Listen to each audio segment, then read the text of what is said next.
I get a book, I take a book. দুটি সেন্টেন্সের মানে প্রায় সিমিলার, কিন্তু এখানে গেট এবং এখানে টেক হলো কেন? অনেকেই গেট এবং টেক ভার্ব নিয়ে কনফিউজড থাকে, তাই আজকের ভিডিওতে গেট এবং টেক ভার্বের ডিটেইলড ব্যবহার আপনাদেরকে শিখাবো। সো ওয়েল, হ্যালো এভরিওয়ান, আসসালামু আলাইকুম, welcome back to my YouTube channel English with Hasnahina. I hope you are doing well by the grace of almighty Allah. Let's dive into the video. First আমরা দেখব gate এর ব্যবহার। আমরা জানি গেট হচ্ছে verb যার অর্থ সাধারণত কোনো কিছু পাওয়া বা গ্রহণ করা, এবং এই গেট এর তিনটা ফর্ম আছে গেট ভার্বের। সেটা হচ্ছে গেট হচ্ছে কি base form, and then got past form, এবং গট আমরা পাস্ট পার্টিসিপল ফর্ম হিসেবে ব্যবহার করতে পারি, অথবা গটেন। গেট ভার্বটা আমরা ঠিক তখনই ব্যবহার করব যখন বোঝাবো যে কিছু আমার কাছে আসে, কেউ আমাকে কোনো কিছু দেয়, ঘটনা আমার উপরে ঘটে। মানে হচ্ছে আমি কিছুই করছি না, কিন্তু কোনো জিনিস আমার কাছে চলে আসছে। This is like a passive feeling. Get আমরা শুধুমাত্র প্যাসিভের জন্য ব্যবহার করব। প্যাসিভ বলতে কি বোঝাচ্ছি? আমি আমি এখানে অ্যাক্টিভ না, আমি কিছুই করছি না, আমি জাস্ট কোনো কিছু গ্রহণ করছি, পাচ্ছি। সেক্ষেত্রে সাধারণত আমরা এই গেট ভার্বটাকে ব্যবহার করে থাকি। ওকে, যেমন আমি একটি উপহার পেয়েছি। এখানে আমি কিছুই করছি না, আমি কিছুই করছি না, আমি কি করছি? উপহারটা পেয়েছি। মানে এই জিনিসটা আমার কাছে আসছে, কেউ আমাকে কিছু দিয়েছে, অথবা ঘটনা আমার উপরে ঘটেছে। তাহলে এটাকে আমরা কিভাবে ইংলিশে বলবো? আমরা বলতে পারি পেয়েছি, আই গট। গেটের পাস্ট হচ্ছে গট, এখানে কি হবে? গট, পেয়েছি, আই গট আ গিফট। তারপর সে তার বাবা মার কাছে কিছু টাকা পেয়েছে। এখানে কি হচ্ছে যে সে কিছু করছে না, সে তার বাবা মার কাছ থেকে টাকা পেয়েছে। এটা হচ্ছে একটা প্যাসিভ ফিলিং। সেক্ষেত্রে আমরা বলতে পারি শি গট। পেয়েছি, past, she got. She got some money from her parents. ওকে, এখন এটা কিভাবে বলবো? চোরটি পুলিশ দ্বারা গ্রেফতার হয়েছে। বলতে হবে the thief, the thief goat arrested by the police. তাহলে আমরা বুঝলাম গেট সাধারণত আমরা প্যাসিভ ফিলিং এর জন্য ব্যবহার করে থাকি। গেট প্লাস অবজেক্ট যখন আমরা ব্যবহার করি, তার মানে হচ্ছে যে কিছু পাওয়া অর্থে ব্যবহার করছি। যেমন গেট আ গিফট মানে উপহার পাওয়া, গেট আ জব চাকরি পাওয়া, গেট আ মেসেজ মেসেজ পাওয়া, গেট মানি টাকা পাওয়া। তারপর গেট প্লাস অ্যাডজেক্টিভ যখন আমরা ব্যবহার করি, তার মানে হচ্ছে যে অবস্থা বোঝাচ্ছে, আমরা কোনো অবস্থা। যেমন গেট রেডি প্রস্তুত হও, গেট অ্যাংরি কি হওয়া, রাগ হওয়া। তারপর গেট লেট দেরি হওয়া, গেট টায়ার্ড মানে ক্লান্ত হওয়া। Okay, and then get plus past participle আমরা ব্যবহার করতে পারি। যেমন গেট ইনজার্ড মানে হচ্ছে আহত হওয়া, গেট লস্ট মানে হচ্ছে পথ হারানো, গেট ম্যারিড বিবাহিত হওয়া, গেট অ্যারেস্টেড মানে হচ্ছে গ্রেপ্তার হওয়া। Okay, and then get plus আমরা নাউন ব্যবহার করতে পারি।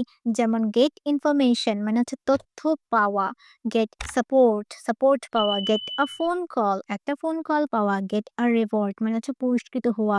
তারপর get a ticket, get a chance. Okay, এগুলো ওয়ার্ডের পাশাপাশি আমরা গেট ওয়ার্ডটা সাধারণত ব্যবহার করে থাকি।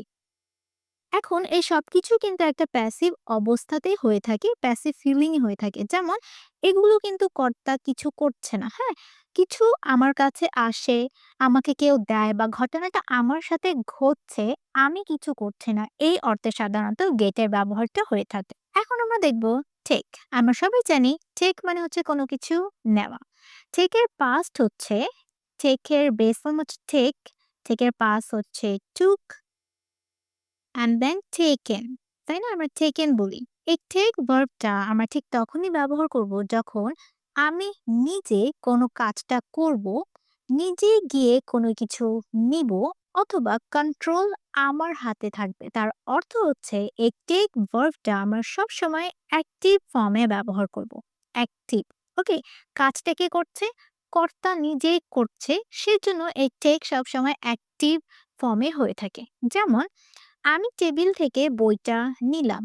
আমি টেবিল থেকে বইটা নিলাম, এর অর্থ হচ্ছে আমি নিজে গিয়ে টেবিল থেকে নিজ হাত থেকে বইটা নিলাম।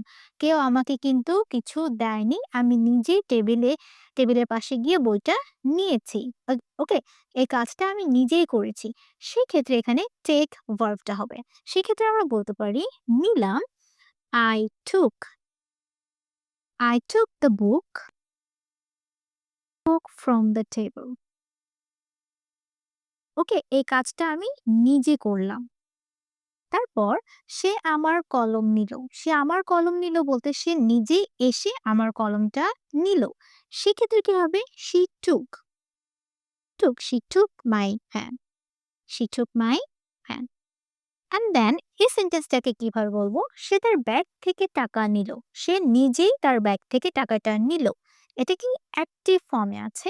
সেক্ষেত্রে আমরা বলতে পারি she or he took money from his bag. Take verb দিয়ে অনেকগুলো কমন ফ্রেজেস আছে, যেমন take a seat, take a break, take a shower, take a photo নেওয়া, দেন টেক রেসপন্সিবিলিটি, দায়িত্ব নেওয়া, টেক মেডিসিন, ওষুধ নেওয়া, take notes, take taxis and take a test. এগুলো সবগুলোই কি অ্যাক্টিভ এফোর্ট আছে। এগুলো সবকিছু কি অ্যাক্টিভ। কর্তা এখানে নিজেই কাজগুলো করছে। নিজেই কাজগুলো করছে এবং নিজেই তার রেসপন্সিবিলিটি নিচ্ছে, ওষুধ খাচ্ছে, ছবি নিচ্ছে। এগুলো হচ্ছে একটা অ্যাক্টিভ ফর্মে আছে। ওকে? এর জন্য এখানে কি হবে? আমরা টেক বলবো। যদি এটা প্যাসিভ ফর্মে থাকতো তাহলে আমরা গেট বলতাম। টেক দিয়ে আমরা কয়েকটা প্রিপোজিশনাল ফ্রেজেস দেখতে পারি, যেমন টেক কেয়ার অফ যত্ন নেওয়া, টেক পার্ট ইন অংশগ্রহণ করা, টেক অ্যাডভান্টেজ অফ কোনো কিছুর সুবিধা ভোগ করা, টেক ইন্টারেস্ট ইন কোনো কিছুতে ইন্টারেস্ট দেখানো, তারপর টেক নোটিসড অফ কোনো কিছু নোটিস লক্ষ্য করা। তারপর টেক আপ, এই টেক আপ এর মানে হচ্ছে কোনো কিছু শুরু করা, যেমন begin এর পরিবর্তে আমরা টেক আপ বলতে পারি। তারপর টেক ব্যাক মানে হচ্ছে প্রত্যাহার করে দেওয়া, কোনো কিছুকে প্রত্যাহার করা। টেক অন টেক অন মানে হচ্ছে কোনো কিছুর দায়িত্ব নেওয়া বা চাকরি নেওয়া। টেক অফ মানে হচ্ছে কোনো কিছু থেকে ছুটি নেওয়া। তাহলে এখন আমরা বলতে পারবো আই গট আ বুক মানে হচ্ছে আমি এই বইটা নিজে থেকে নেইনি, বরং কেউ এসে আমাকে এই বইটা দিয়েছে। এই বইটা আমি পেয়েছি। ওকে, আই গট আ বুক মানে হচ্ছে এই বইটা আমি পেয়েছি। অন্য কেউ আমাকে দিয়েছে। এটা হচ্ছে প্যাসিভ ফিলিং। ওকে, এটা হচ্ছে passive feeling. And then I took a book. I took a book মানে হচ্ছে আমি নিজে গিয়ে বইটা নিয়েছি।